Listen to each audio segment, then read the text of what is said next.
کہ ایک تو یہ اللہ پر ایمان رکھتے ہیں، اور دوسرے جتنے بھی کلمات یعنی کہ اللہ کریم کی طرف سے جتنی بھی چیزیں نازل ہوئیں، جتنے بھی صحیفات آئے، جتنے بھی شریعتیں آئیں، کتابیں آئیں، ہر ایک پر ایمان رکھتا ہے یہ میرا محبوب جو ہے۔ تو یہ عقیدہ ہمارا بھی ہے، امت محمدی صلی اللہ علیہ وسلم کا بھی ہے، کہ ہم کسی بھی نبی اور رسول سے انکاری، بلکہ ہمارے عقیدہ ایمان میں یہ بات شامل ہے کہ ہم ہر نبی کو مانتے ہیں، آدم علیہ السلام سے لے کر نبی اکرم صلی اللہ علیہ وآلہ وسلم تک، کم و پیش جو 1,24,000 رسول اور نبی آئے، ہم سب کو اللہ کا نبی اور رسول مانتے ہیں، مگر شریعت کے اعتبار سے ہم نبی اکرم صلی اللہ علیہ وسلم کے پیروکار ہیں۔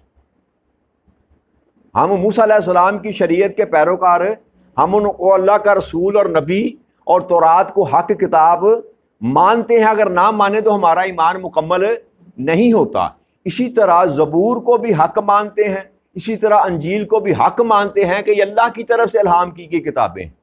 4 کتب ہمیں پڑھی ہیں نا، الہامی کتابیں، اور صحیفے بھی ہیں۔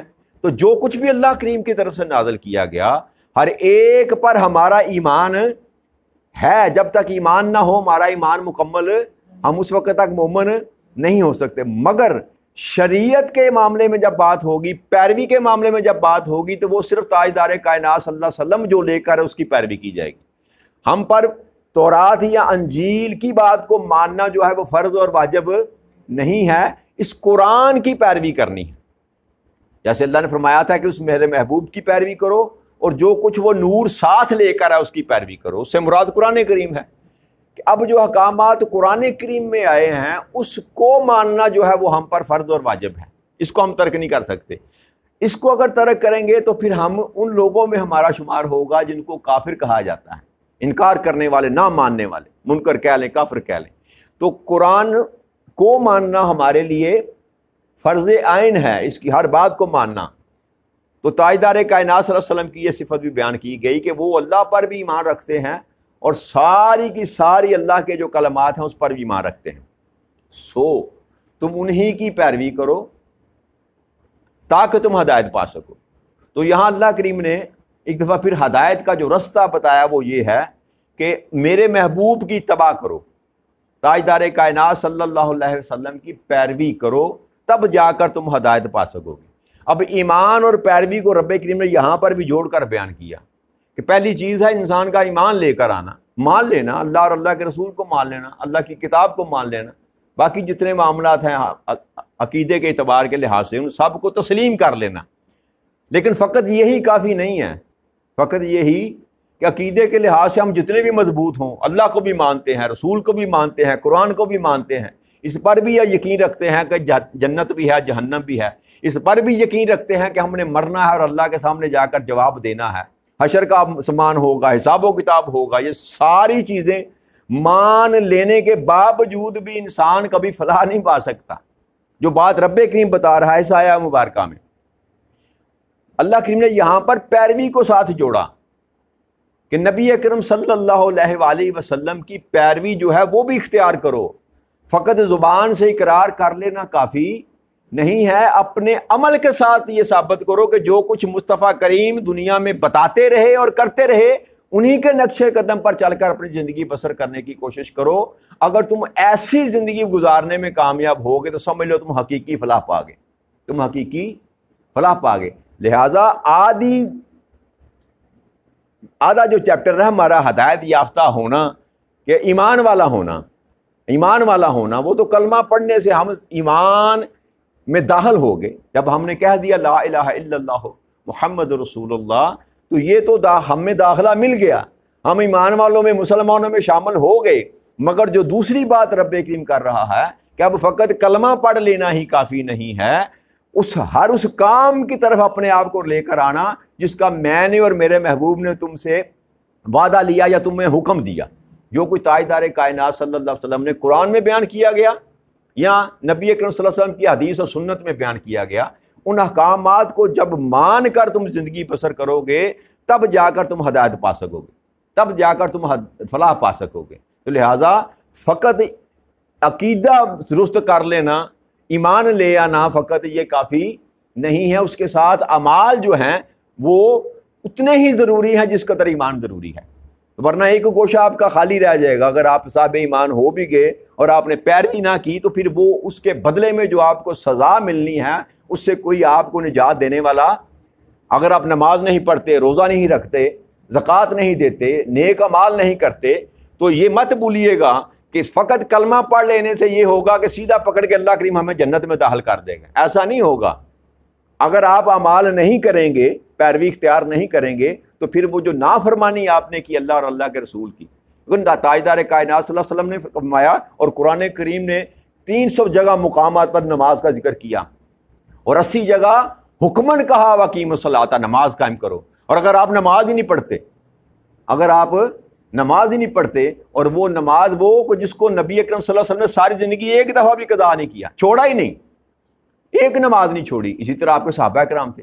تو ہم امتی ہو کر اگر نماز کو چھوڑ دیں اور سمجھ یہ لیں کہ ہمارا حساب و کتاب بھی ان کے ساتھ ہوگا, تو یہ ممکن, یہ اللہ کے عدل کے خلاف ہے, یہ اللہ کے عدل کے خلاف ہے. لہٰذا پیروی کو رب کریم نے یہاں پر ساتھ جوڑا. ایک صاحب ایمان ہونا ضروری ہے, اور دوسرا یہ ہے کہ تمہیں وہ رستہ اختیار کرنا چاہیے, کرنا پڑے گا جو رستہ اللہ نے اپنے رسول کے ذریعے تم تک پہنچایا. تو یہ شرط لگا دی رب کریم نے. اب اللہ کریم آگے ارشاد فرماتا ہے وَمِن قَوْمِ مُوسَىٰ أُمَّةٌ يَهْدَوْنَ بِالْحَقِّ وَبِهِ يَعْدِلُونَ. اور موسیٰ علیہ السلام کی قوم میں سے ایک جماعت ایسے لوگوں کی بھی ہے جو حق کی راہ بتاتے ہیں اور اسی کے مطابق عدل کرتے ہیں یا عدل پر مبنی فیصلے کرتے ہیں. اب یہ ان لوگوں کا ذکر کیا جا رہا ہے. اس میں دو رائے ہیں, دو طرح کی تفاسیر کی کتب میں لکھا پایا جاتا ہے. ایک تو وہ لوگ جو موسیٰ علیہ السلام کے ڈائریکٹ قوم اس وقت امت میں شامل تھے, ان میں سے بھی کچھ لوگ اللہ فرماتا ہے کہ بے شک جہاں اللہ کریم نے ان پر اپنے عذاب کی بات کی وہاں پر انعامات کی بھی بات کی. تو وہاں جب برے لوگ شامل تھے تو اللہ فرماتا ہے ان میں کچھ ایسے بھی تھے جو نیک اعمال بھی کرتے تھے اور عدل پر مبنی جو ہے وہ معاملات کرتے تھے, حق کی راہ بتانے والے تھے, سیدھا راستہ دکھانے والے تھے, وہاں موجود تھے. اور دوسری روایت میں یہ ہے کہ نبی اکرم صلی اللہ علیہ وسلم کے دور میں بھی موسیٰ علیہ السلام کی جماعت کے لوگوں میں سے, آپ کی امت میں سے وہ لوگ موجود تھے جو اس بات کو مانتے تھے کہ تورات میں نبی اکرم صلی اللہ علیہ وسلم کا ذکر مبارک ہے اور یہ وہی رسول ہے جس کا ذکر موسیٰ علیہ السلام نے اپنی کتاب کے ذریعے ہم تک پہنچایا تھا. ان میں سے عبداللہ بن سلام رضی اللہ تعالیٰ عنہ جو یہودی عالم تھے, بہت بڑے عالم تھے, جب وہ اسلام لے کر آئے, جب انہوں نے نبی اکرم صلی اللہ علیہ وسلم سے ملاقات کی اور سوال و جواب کیے تو وہ تسلیم کر گئے کہ ہاں آپ ہی وہ ہیں جن کا ہمیں انتظار تھا, اسلام قبول کر لیا. اور بھی کئی یہودی عالم تھے ان کے جو اس بات کو جانتے تھے کہ یہ نبی برحق ہیں, یہی وہ ذات ہیں جن کا ذکر تورات میں اور انجیل میں چلا آ رہا ہے, لیکن اپنی دنیاوی منفعت کے لیے جو دنیا میں انہوں نے ڈھونگ رچا رکھا تھا نا, اپنی سٹیٹ بنا رکھی تھی, لوگوں کو اپنے پیچھے لگا رکھا تھا, من گھڑت قسم کا دین بنا کر, مذہب بنا کر, تو اپنی دکانداریاں جو ہے نا وہ ختم نہ کرنے کے لیے وہ جھوٹ بولتے تھے, جھوٹ کا سہارا لیتے تھے. جیسے آج کل ہمارے معاشرے میں بھی ہے نا, ہر بندے نے اپنی اپنی دکان سجا رکھی ہے, ہر بندے نے اپنی دکان سجا رکھی ہے, اور وہ آپ کو سچ نہیں بتائے گا. کیوں؟ اگر سچ بتانا شروع کر دے تو اس کی دکانداری جاتی رہے گی. یہ جو چھوٹے چھوٹے ٹکڑوں میں ہم بٹے ہوئے ہیں نا, چھوٹے چھوٹے ٹکڑوں میں, اس کا سبب یہی ہے کہ کوئی بندہ حق بیان کرنے کے لیے تیار نہیں ہے. ہر بندہ اپنے مطلب کی بات کرے گا, اپنے مسلک کی بات کرے گا, اپنے عقیدے کی بات کرے گا. عقیدہ بیان کرنا وہ فرض سمجھتا ہے, اصول قرآن بیان کرنا وہ فرض نہیں سمجھتا. تو اگر ہم قرآن بیان کریں, اصول بیان کریں, تاجدار کائنات صلی اللہ علیہ وسلم کی بات کو بیان کریں, تو یہ فرقے اپنی موت آپ مر جائیں گے. مگر یہ تب ہی مریں گے جیسے اس دور میں جو لوگ تھے یہود و نصارہ, وہ بھی اسی لیے تاجدار کائنات صلی اللہ علیہ وسلم کی بات کو تسلیم نہیں کرتے تھے کہ ان کی دکانداریاں جاتی تھیں, جن کاروباروں میں پڑے ہوئے تھے. اب قرآن کہتا ہے سود کھانا حرام ہے, ان کا سارے کا سارا نظام سود پر تھا, وہ کیسے مانتے اس بات کو؟ اور جو لوگ شراب کے عادی تھے, جب کہا شراب نہیں پینی تو وہ کیسے مانے جن کا کاروبار تھا شراب بیچنا, بنانا شراب اور شراب بیچنا. تو اسی طرح کی طبقاتی تقسیم جو تھی نا اس وقت ہمارے معاشرے میں بھی ہے. اب ہمارے ملک میں دیکھ لیں تو سود کے بغیر کوئی نظام نہیں چل رہا. آپ لاکھ لوگوں کو سمجھاتے رہیں, وہ لوگ کبھی دین کی طرف نہیں آئیں گے. کیوں؟ کہ ان کا نظام ہی سارے کا سارا اس سود کے ساتھ لگا ہوا ہے. اب وہ کیسے لے کر آئیں گے؟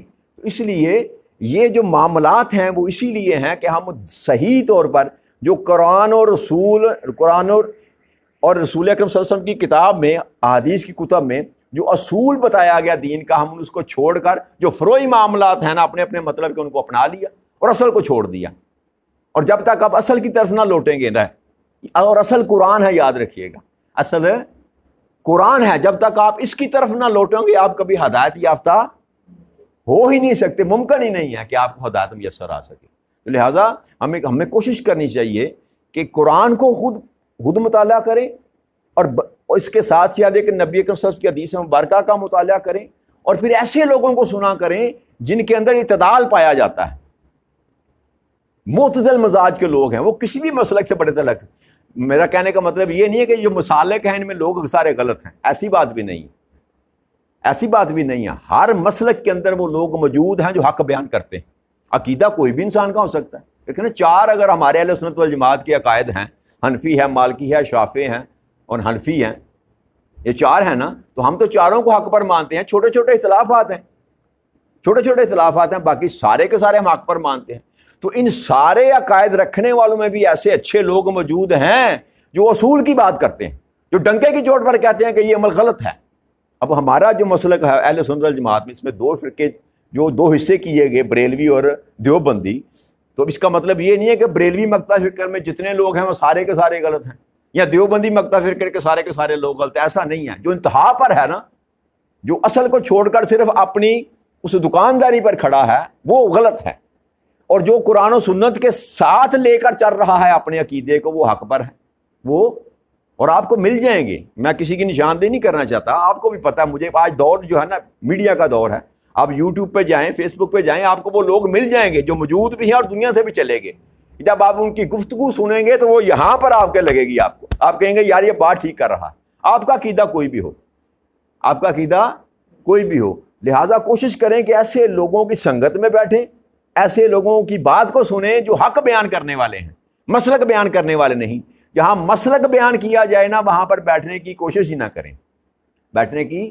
کیونکہ جو مسلک بیان کرے گا نا، وہ کبھی حق بیان نہیں کرے گا، وہ ہمیشہ اپنے مسلک کی، اپنے مطلب کی بات کرے گا. جو رفع یدین نہیں کرتا نا جی، وہ رفع یدین نہ کرنے کی حدیثیں آپ کے سامنے بیان کرے گا. اور جو رفع یدین کرتا ہے، مثال کے طور پر جو رفع یدین کرتا ہے، وہ رفع یدین کرنے کی حدیث آپ کے سامنے پیش کرے گا. لیکن سچ اور حقیقت کوئی بیان یا درمیان میں آپ کو کوئی نہیں لے کر آئے گا کہ یار رفع یدین کرنا کیسے ثابت ہے اور رفع یدین نہ کرنا کیسے ثابت ہے. تو اس لیے کوشش یہ کریں. اور یہ فروعی معاملات ہیں، یہ فروعی معاملات ہیں، یہ اصل دین کا اصل نہیں ہے. آمین اونچا کہیں تب بھی نماز ہو جاتی ہے، آمین اونچی نہ کہیں تب بھی نماز ہو جاتی ہے. رفع یدین کریں تب بھی نماز ہو جاتی ہے، رفع یدین نہ کریں تب بھی نماز. اس سے نماز کو کچھ فرق نہیں پڑتا. یہ فقط دکانداریاں ہیں، یہ فقط. لہٰذا ان چکروں سے نکل کر اصل دین کی طرف اگر آپ آنا چاہتے ہیں تو اس کا منبع جو ہے وہ قرآن و سنت کے علاوہ کوئی اور چیز نہیں ہے. اور جو قرآن و سنت سے بات ٹکرائے اس کو کبھی قبول کرنے کی کوشش ہی نہ کریں. اس میں کوئی گناہ والی بات نہیں ہے، کوئی جرم نہیں ہے، اور نہ پکڑ ہوگی جو ڈائریکٹ قرآن سے ٹکراتی ہے. اور یہ تب ہی ممکن ہوگا کہ اگر آپ علم کی طرف آئیں گے، اگر پڑھنے کی کوشش کریں گے، سننے کی کوشش کریں گے، اس طرح کی مجلسوں میں بیٹھیں گے، تبھی جا کر آپ کو دین کی سمجھ آئے گی. تو اللہ کریم سے دعا کرتے ہیں کہ رب کریم ہمیں بھی توفیق عطا فرما دے کہ ہم دین مبین کو سمجھنے کی کوشش کریں. اور یہ جو قرآن اللہ کریم نے ہم پر نازل کیا، ہمیں بھیجا نبی صلی اللہ علیہ وسلم کے ذریعے، یہ ہمارے لیے ہدایت بن کر تب بھی آئے گا جب ہم اس کو پڑھیں گے، اس سے پوچھیں گے، اور یہ ہر سوال کا آپ کو جواب دے گا، ہر سوال کا آپ کو جواب دے گا. شرط یہ ہے کہ آپ اس سے پوچھیں. اللہ تعالیٰ آپ کو بھی توفیق عطا فرمائے اور مجھے بھی. وما علینا الا البلاغ المبین. السلام علیکم ورحمۃ اللہ.